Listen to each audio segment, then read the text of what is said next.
Go. Good morning, everyone. I'm standing here at the historical marker 21 of the Kentucky Historical Society. Historical marker 21 marks the site of the Bryan Station settlement.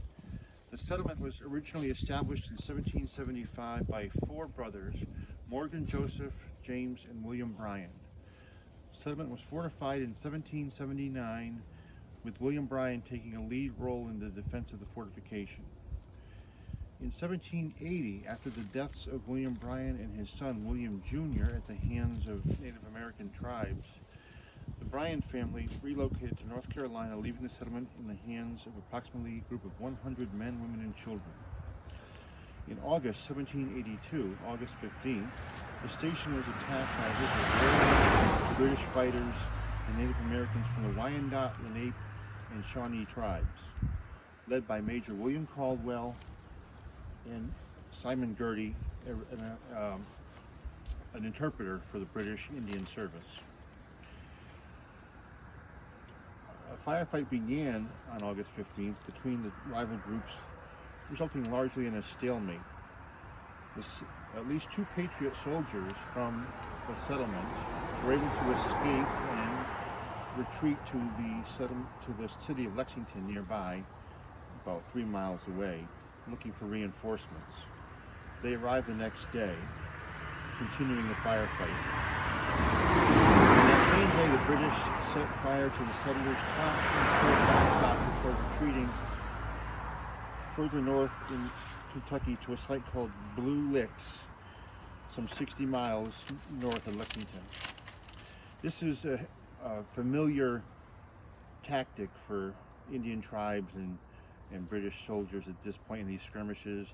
They were more than aiming to create casualties.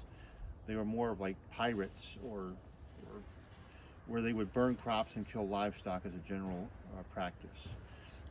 The casualties of in this small skirmish between the Patriots and the British were light, relatively speaking.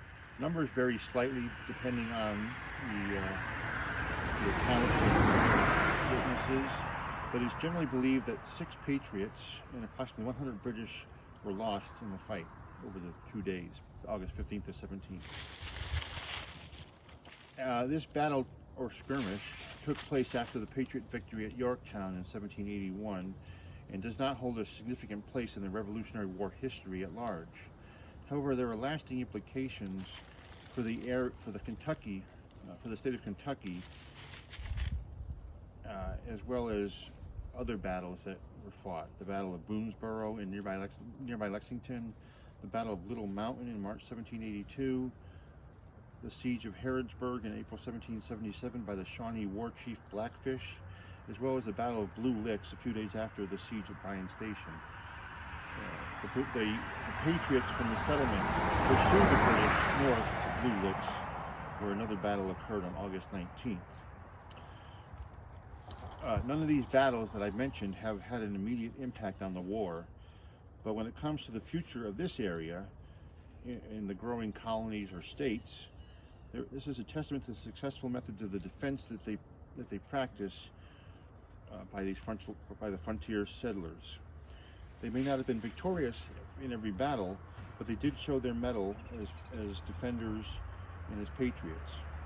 These battles were fought in the context of a larger struggle for westward expansion of the United States. As years go by into the 19th century, the area grew into what's called the Northwest Territory at that time: Ohio, Indiana, Kentucky, and Illinois. One more illuminating point from this siege was the bravery of the women of the settlement. This settlement was intended to be a surprise attack by the British and the Indians, but the surprise was turned back on them. As the siege unfolded, women continued their usual work of carrying water back to the settlement from a nearby spring, which is on private property over to my right, which we cannot access at this time. They knew the invaders were lying in wait in the woods nearby, and rather than act in preparation, they continued on with their normal practice of getting water for the settlement every day is a normal routine. They put themselves in an exposed position by doing so, going out into the open to get the water from the spring, rather than letting the invaders know that they were aware of their presence.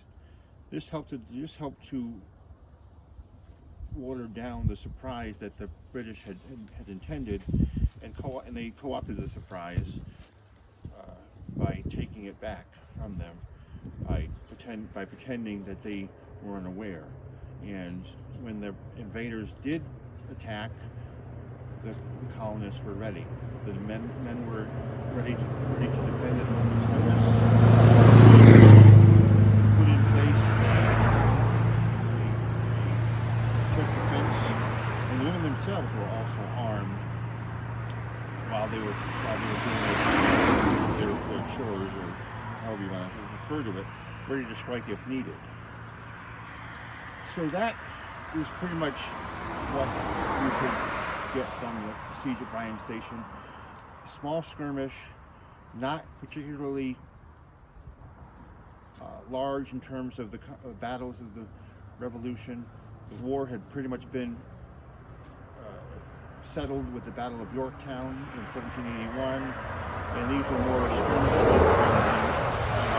between the British Army and the United States Army. So happy Thanksgiving, and thank you for listening.